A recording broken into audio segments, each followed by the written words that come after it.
Nifty 50 leader company Reliance Industries Limited. Reliance ইন্ডাস্ট্রিজের হচ্ছে quarter ওয়ানের রেজাল্ট আউট হয়ে গেছে। কোয়ার্টার ওয়ানের রেজাল্টের পারফরমেন্স কী টাইপের দিয়েছে রিলায়েন্স ইন্ডাস্ট্রিজ, সেটাকে নিয়ে আমরা অ্যানালিসিস করব। তার আগে কোম্পানিটার হচ্ছে চার্ট প্যাটার্নটাকে নিয়ে অ্যানালিসিস করব। দেখব যে শেয়ার হোল্ডারদের কতটা রিটার্ন জেনারেট করেছে বা ওয়েলথ ক্রিয়েট করে দিয়েছে, সেটাকে নিয়ে আগে আমরা ফার্স্ট অ্যানালিসিস করব। আফটার দ্যাট হচ্ছে আমরা কোম্পানিটার হচ্ছে কোয়ার্টার ওয়ানের রেজাল্টের পারফরমেন্স কী টাইপের দিয়েছে সেটাকে নিয়ে অ্যানালিসিস করব। কোম্পানিটা এখন ট্রেড করছে 3004 টাকায়, এখন ট্রেড করছে কোম্পানিটা। তো কোম্পানিটার আমরা যদি মার্কেট ক্যাপিটালাইজ চাই, তাহলে মার্কেট ক্যাপিটালাইজ আমরা বলতে পারি অ্যাপ্রক্স 20 লাখ কোটি টাকার মার্কেট ক্যাপিটালাইজ। অর্থাৎ এই কোম্পানিটাকে আমরা ব্লু চিপ লার্জ ক্যাপ টাইপের কোম্পানি হিসাবে কনসিডার করতেই পারি। তো কোম্পানিটার আমরা যদি পিই রেশিও দেখি, তো পিই রেশিও কত আছে? 29.19 হচ্ছে পিই রেশিও। এবং আমরা যদি কোম্পানিটার 52 উইক হাই দেখি, 52 উইক হাই কত রয়েছে? 52 উইক হাই হচ্ছে 3217 টাকা 60 পয়সা হচ্ছে 52 উইক হাই। এবং আমরা যদি কোম্পানিটার হচ্ছে 52 উইক লো দেখি, 2220 টাকা 30 পয়সা হচ্ছে 52 উইক লো। তো কোম্পানিটার আমরা যদি একদিনের পারফরমেন্সে যাই, 3.5% মতন নেগেটিভ রিটার্ন জেনারেট করেছে একদিনে। 5 দিনের পারফরমেন্স করেছে 6.5% মতন নেগেটিভ রিটার্ন জেনারেট করেছে 5 দিনে। এক মাসে দেখি কীরকম পারফরমেন্স করেছে, 4% মতন পজিটিভ রিটার্ন জেনারেট করেছে এক মাসে। 6 মাসের পারফরমেন্স দিয়েছে 13% মতন পজিটিভ রিটার্ন জেনারেট করেছে 6 মাসে। 1 জানুয়ারি থেকে পারফরমেন্স করেছে 16% মতন রিটার্ন জেনারেট করেছে 1 জানুয়ারি থেকে। আমরা যদি চলে যাই এক বছরে, দেখি এক বছরে কীরকম পারফরমেন্স করেছে, 21% মতন পজিটিভ রিটার্ন জেনারেট করেছে এক বছরে। তো ন্যাচারাল ব্যাপার, আমরা জানি যে শর্ট টার্মে সেভাবে ওয়েলথ ক্রিয়েট হয় না স্টক মার্কেট থেকে। যত লং খেলবেন স্টক মার্কেটে তত হচ্ছে ওয়েলথ ক্রিয়েট হয়।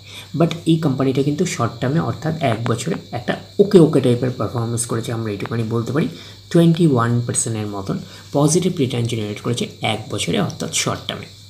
তো এখন দেখার বিষয় কোম্পানিটা কি লং টার্মে ভালো পারফরমেন্স করেছে, লং টার্মে কি শেয়ার হোল্ডারদের ওয়েলথ ক্রিয়েট করে দিয়েছে, সেটাই কিন্তু এখন আমাদের দেখার বিষয়। তাহলে আমরা চলে যাচ্ছি কোম্পানিটার 5 বছরের চার্ট প্যাটার্নে। তো 5 বছরে পারফরমেন্স করেছে 150% মতন পজিটিভ রিটার্ন জেনারেট করেছে 5 বছরে।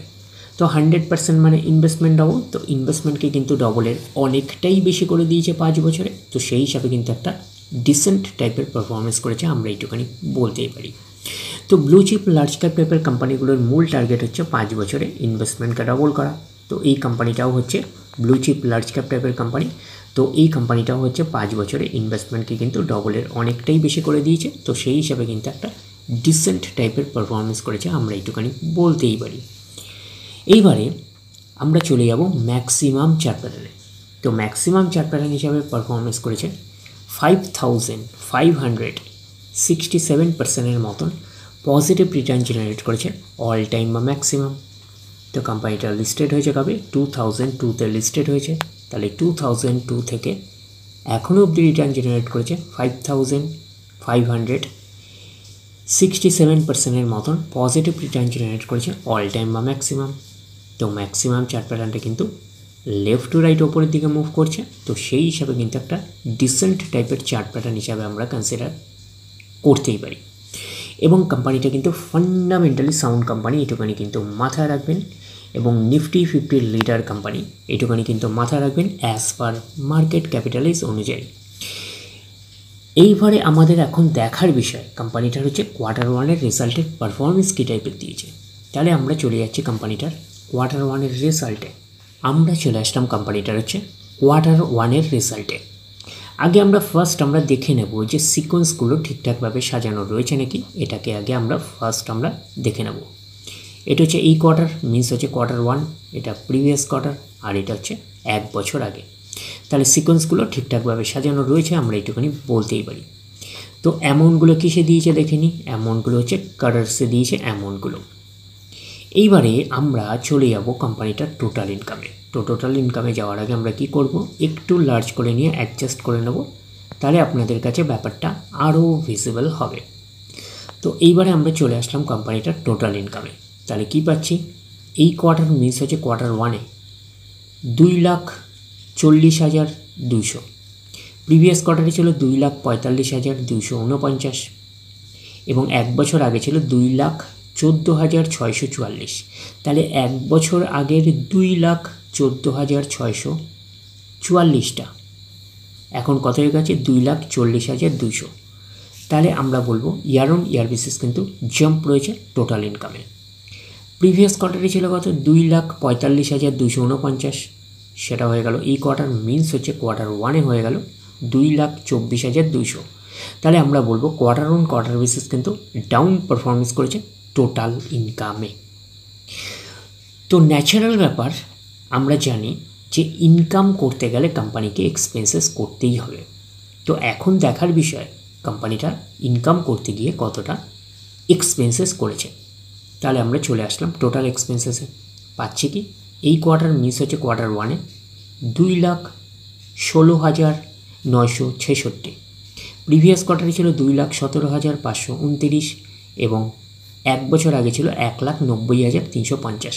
তাহলে এক বছর আগের 1,90,350টা এখন কত হয়ে গেছে 2,16,966। তাহলে আমরা বলবো ইয়ার অন ইয়ার বেসিস কিন্তু জাম্প রয়েছে টোটাল এক্সপেন্সেসে। প্রিভিয়াস কোয়ার্টারে ছিল কত 2,17,529, সেটা হয়ে গেল এই কোয়ার্টার মিনস হচ্ছে কোয়ার্টার ওয়ানে হয়ে গেল 2,16,966। তাহলে আমরা বলবো কোয়ার্টার অন কোয়ার্টার বেসিস কিন্তু ডাউন পারফরমেন্স করেছে টোটাল এক্সপেন্সেসে। তো এইবারে আমরা বের করবো কি, এইবারে আমরা বের করবো হচ্ছে অপারেটিং প্রফিট। কী করে বের করবো অপারেটিং প্রফিট? টোটাল ইনকাম থেকে টোটাল এক্সপেন্সেস আমরা বাদ দেবো, বাদ দিলে যেটা পড়ে থাকবে সেটা হচ্ছে অপারেটিং প্রফিট। টোটাল ইনকাম পেয়ে গেছি, টোটাল এক্সপেন্সেস পেয়ে গেছি, টোটাল ইনকাম থেকে টোটাল এক্সপেন্সেস বাদ দিলে পড়ে থাকছে অপারেটিং প্রফিট। অর্থাৎ আপনারা বলতে পারেন প্রফিট বিফোর ট্যাক্স, এটাকেই আমরা অপারেটিং প্রফিট বলতে পারি।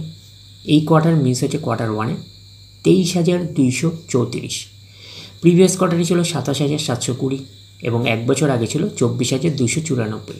তাহলে এক বছর আগের 24,294টা এখন কত হয়ে গেছে 23,234। তাহলে আমরা বলবো ইয়ার অন ইয়ার বেসিস কিন্তু ডাউন পারফরমেন্স করেছে অপারেটিং প্রফিটে। প্রিভিয়াস কোয়ার্টারে ছিল কত 27,720, সেটা হয়ে গেল এই কোয়ার্টার মিনস হচ্ছে কোয়ার্টার ওয়ানে হয়ে গেল 23,234। তাহলে আমরা বলবো কোয়ার্টার অন কোয়ার্টার বেসিসও কিন্তু ডাউন পারফরমেন্স করেছে অপারেটিং প্রফিটে। তো অপারেটিং প্রফিটটাই নিশ্চয়ই কোম্পানির মেন প্রফিট নয়। তারপরে কি করতে হবে, তারপরে গভর্নমেন্টকে ট্যাক্স পে করতে হবে।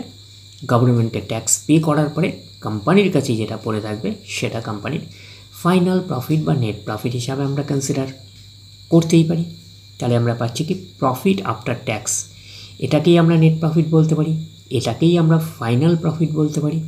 পাচ্ছি কি এই কোয়ার্টার মিস হচ্ছে কোয়ার্টার ওয়ানে 17,448, প্রিভিয়াস কোয়ার্টারে ছিল কত 21,143 এবং এক বছর আগে ছিল 18,182। তাহলে এক বছর আগের 18,182টা এখন কত হয়ে গেছে 17,448। তাহলে আমরা বলবো ইয়ার অন ইয়ার বেসিস কিন্তু ডাউন পারফরমেন্স করেছে নেট প্রফিটে। প্রিভিয়াস কোয়ার্টারে ছিল কত 21,143, সেটা হয়ে গেল এই কোয়ার্টার মিনস হচ্ছে কোয়ার্টার ওয়ানে হয়ে গেল কত 17,448।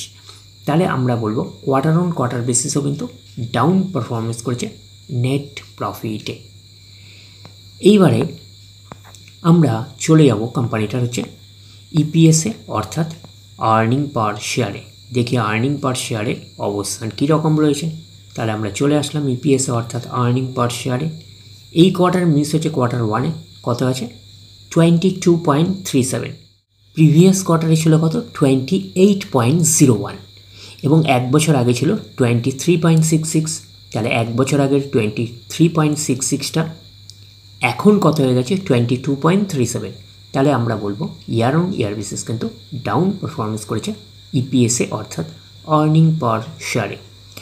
প্রিভিয়াস কোয়ার্টারে ছিল কত 28.01, সেটা হয়ে গেল এই কোয়ার্টার মিস হয়েছে কোয়ার্টার ওয়ানে হয়ে গেল কত 22.37। তাহলে আমরা বলবো কোয়ার্টার অন কোয়ার্টার বেসিসও কিন্তু ডাউন পারফরমেন্স করেছে ইপিএসে অর্থাৎ আর্নিং পার শেয়ার। তো ন্যাচারাল ব্যাপার আমরা জানি যে নেট প্রফিটের রিফ্লেকশনটা ইপিএসে পাই, তো নেট প্রফিটের রিফ্লেকশনটা আমরা ইপিএসে পেয়েছি। তো ওভারঅল কনক্লুশন হিসাবে আমরা এইটুখানি বলতে পারি যে আমরা কি পেয়েছিলাম যে নেট প্রফিটে, আমরা নেট প্রফিটে পেয়েছিলাম year on year basis down performance করেছে, আর কোয়ার্টার অন কোয়ার্টার বেসিসও কিন্তু ডাউন পারফরমেন্স করেছে, আমরা এইটুখানি বলতেই পারি। তো সেই হিসাবে কিন্তু রিলায়েন্স ইন্ডাস্ট্রিজের হচ্ছে সেই রকম অর্থে খুব একটা ভালো পারফরমেন্স করেনি, আমরা এইটুখানি বলতে পারি কোয়ার্টার ওয়ানের রেজাল্টে। তো এইটুখানি আমরা বলতে পারি যে রিলায়েন্স ইন্ডাস্ট্রিজের হচ্ছে কোয়ার্টার ওয়ানের রেজাল্ট এইটুখানি বলতে পারি একটা ওকে টাইপের পারফরমেন্স করেছে, এইটুখানি বলতে পারি, খুব একটা বেটার পারফরমেন্স না করলেও। তাহলে ওভারঅল ভিউটা আপনাদের কাছে ক্লিয়ার। তাহলে এই অবধি, নেক্সট ভিডিওতে আবার আপনাদের সাথে আমার দেখা হচ্ছে। ধন্যবাদ।